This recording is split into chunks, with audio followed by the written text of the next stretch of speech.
ने दुखी होकर कहा, हम इतनी मेहनत करते हैं, फिर भी हमारे घर में लक्ष्मी क्यों नहीं आती? उसी रात पत्नी को एक स्वप्न आया। स्वप्न में एक दिव्य स्त्री प्रकट हुई और बोली, मैं लक्ष्मी हूँ, तुम मुझे बुलाना तो चाहते हो लेकिन कभी न्योता नहीं देते। पत्नी ने हाथ जोड़कर पूछा, माँ आपको न्योता कैसे दी? माँ लक्ष्मी मुस्कुराई और बोली, अगर सच में मुझे अपने घर बुलाना चाहते हो तो कुछ सरल नियम अपनाओ।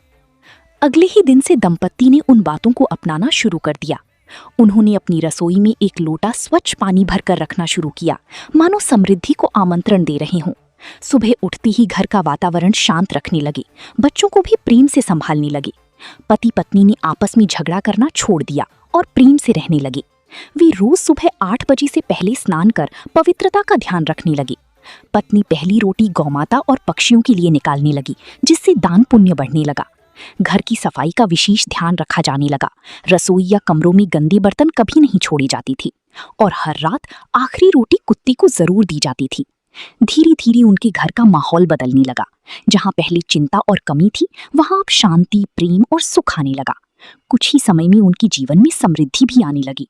एक दिन पत्नी ने मुस्कुराते हुए कहा, अब समझ आया, लक्ष्मी जी को सिर्फ बुलाना नहीं बल्कि सही तरीके से न्योता देना पड़ता है। तभी मानो कहीं से एक मधुर आवाज आई, जहां स्वच्छता, शांति, प्रेम और दान होता है, वहीं मेरा वास होता है।